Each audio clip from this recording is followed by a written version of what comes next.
Hello everyone. কীভাবে start করবো actually আমি বুঝতেছি না কী কথা দিয়ে স্টার্ট করবো।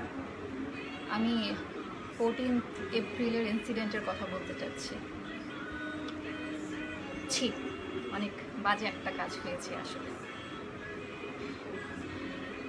আজকে আমি ফার্স্ট টাইম কাজে বেরোচ্ছি 14 এপ্রিলের পরে। একটা লম্বা সময়ের জন্য ঘর থেকে বেরোচ্ছি। বের হওয়ার সময় আমি চিন্তা করলাম যে আমি কি যথেষ্ট পরিমাণ প্রোটেকশন নিয়ে বেরোচ্ছি কিনা, কারণ কেচি, ছুরি, দা, ভটি এগুলা দিয়ে তো আমি খালি একজন দুজনকে সাইজ করতে পারবো, বাট আমি কিভাবে 5 জন, 10 জন, 15 জন, 20 জনকে কিভাবে আমার একার পক্ষে কিভাবে সম্ভব? বাকিরা তো সবাই দাঁড়ায় দাঁড়ায় দেখবেন। হাসি পাচ্ছে কি যে আমি এগুলো কথা বলছি, আমরা এগুলো ফেস করি না। বিশ্বাস করবেন, আমরা এগুলো সবচেয়ে বেশি ফেস করি। রাস্তা দিয়ে হাঁটলে আমাদেরকে ব্যাড বাস করাই হয়। ইনবক্সে আমাদেরকে আজে বাজে কথা লিখে টেক্সট করা হয়। আমাদের পিকচার্সগুলোর নিচে, আমাদের ভিডিওসের নিচে আজে বাজে কথা লেখা হয়। সো আমরা কিভাবে প্রোটেক্ট করি নিজেদেরকে? না শোনার ভান করি, আমরা ইনবক্সগুলো না দেখি, আমরা কমেন্টগুলো ডিলিট করে দেই অ্যান্ড ব্লক করে দেই, তারপর তো শেষ হয় না। যাই হোক, সো আজকে আমি যেটা চিন্তা করছিলাম, যেহেতু ওই ছুরি, বটি, তারপরে দা, কুড়াল এগুলো দিয়ে কিছু হবে না, হইতেও পারে, বাট তারপরে কি চিন্তা করতেছি, এখান থেকে বের হয়ে আমি একটা ফার্মেসিতে যাব, যে 1 প্যাকেট কন্ডম কিনবো, ওটাও আমার ব্যাগে রাখবো। বিকজ যখন অনেকেই হয়ে যাবেন আর আমাকে রেপ করতে যাবেন, তখন আমি কন্ডম অফার করবো, ভাই এটা পরেন, এটা পরে আমাকে রেপ করেন। বিকজ একে তো রেপ করছেন, আমার ইজ্জত শেষ। তার চেয়ে এখন আমি আমার একটু শরীরের দিকে খেয়াল করি, আপনার বডিতে যে জার্মগুলো আছে ওগুলো আমার বডিতে না আসুক। ইভেন আপনি যেহেতু একজন সংযত পুরুষ নন, সো আপনি নিশ্চয়ই আপনার স্পার্মগুলো আমার মধ্যেই ঢালবেন।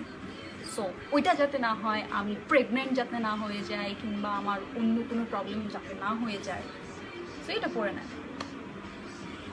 হাসি পাচ্ছে আপনাদের? লজ্জা হওয়া উচিত যে আজকে আমরা মেয়েরা এই লেভেলে এসে চিন্তা করছি। নিজে সংযত হতে শিখুন।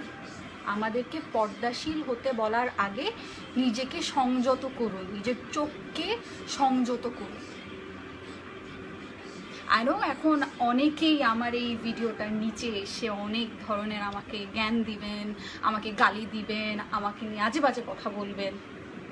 I don't care. আমি মিথ্যা কথা বলিনি, আর আমি যদি খুব বাজেভাবে বলে থাকি, দেন আমাকে বাধ্য করছেন এভাবে বলার জন্য।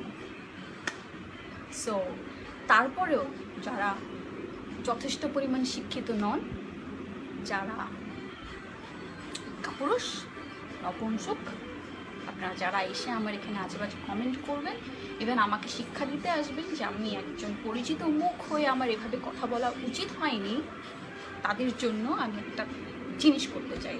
দ্যাট ইজ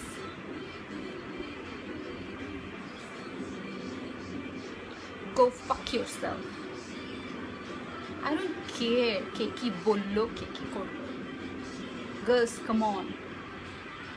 কারো দিকে তাকাও না, নিজেকে প্রোটেক্ট করো, নিজেই প্রোটেক্ট করো, দাঁড়ায় যাও যে যেখানে আসো, কারণ কেউ আমাদেরকে প্রোটেকশন দিবে না, পারবে না দিতে। অ্যান্ড যারা আমাদের সাথে এসব করবে তাদেরও কখনো শাস্তি হবে না। বাট তারপরও আমি আশা করব, বিনতি করব যে প্লিজ দোষীদের শাস্তি হোক, দরকার খুব।